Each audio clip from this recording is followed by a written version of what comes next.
summit of Beartooth Highway. Yep. At 10,000, what is that, 947 feet? What's over 10,000? It's pretty epic up here.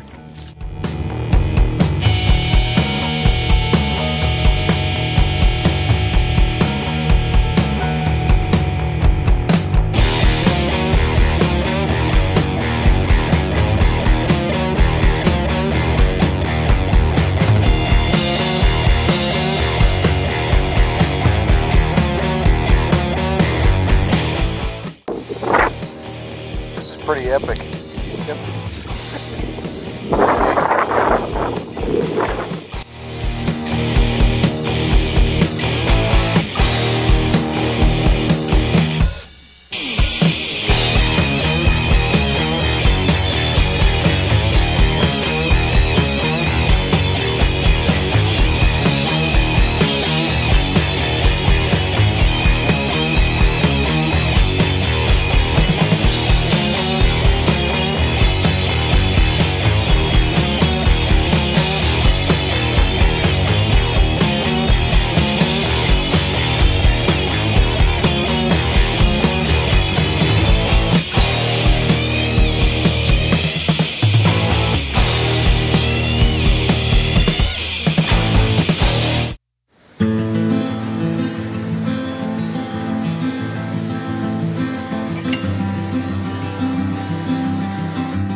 You guys can hear me. I haven't been able to plug in the microphone cables to the GoPro for a little while.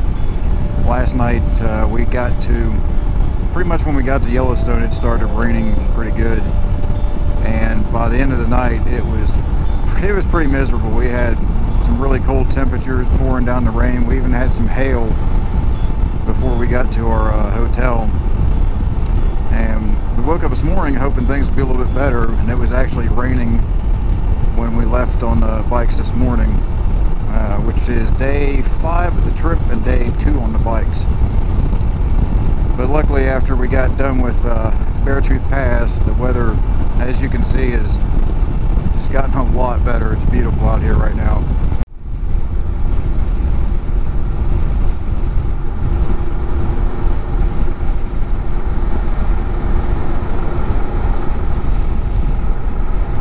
Some bison across the river there.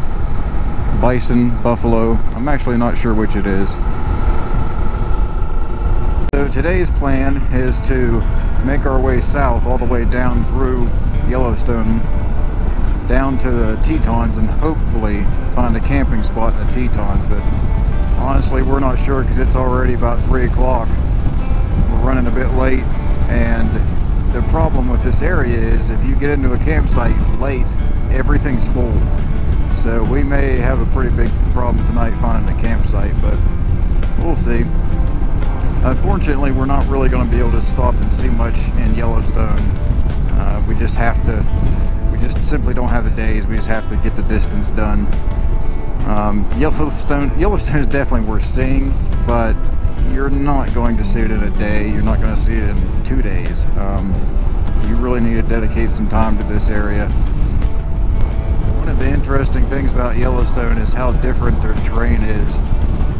Within 5 or 10 minutes you can be in an area that just has different vegetation. The mountains look different, different trees. A lot of variety out here.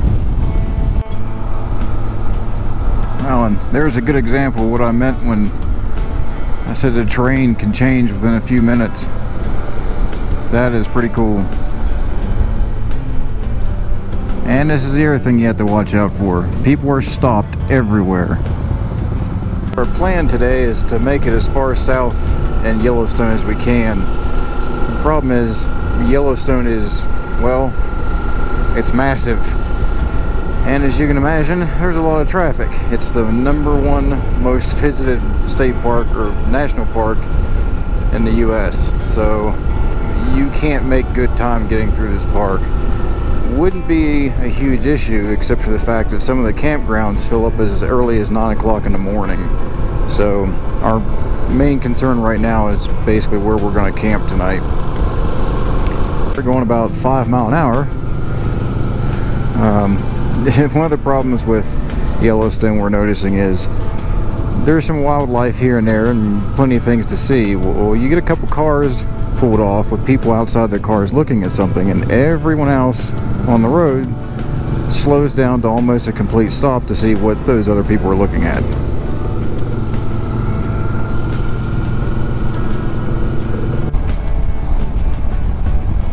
Like I said, that is one massive lake. Wow.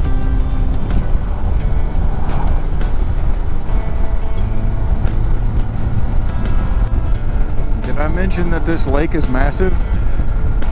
Yeah. Still going by the lake.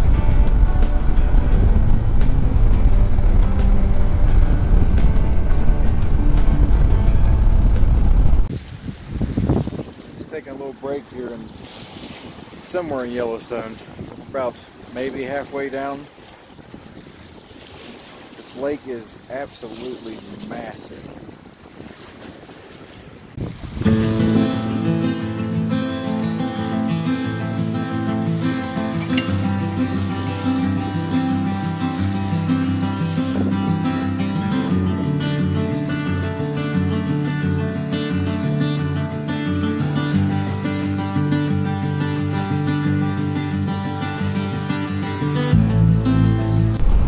Alright, so we just stopped at one of the main campsites that we found that was just on the southern end of the giant lake that we were by forever, which is Yellowstone Lake, by the way.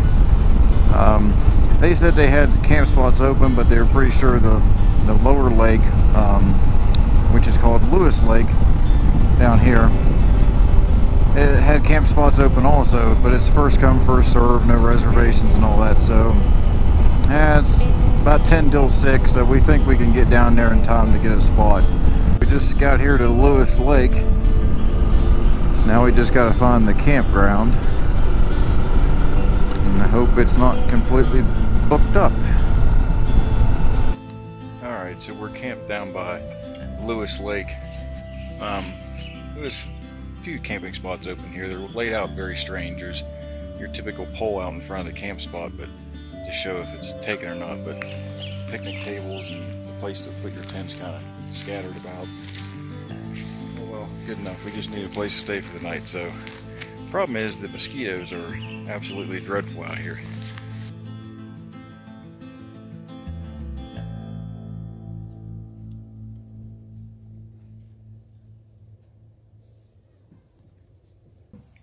So how bad are the mosquitoes there, Alan? Pretty bad. Just sucks.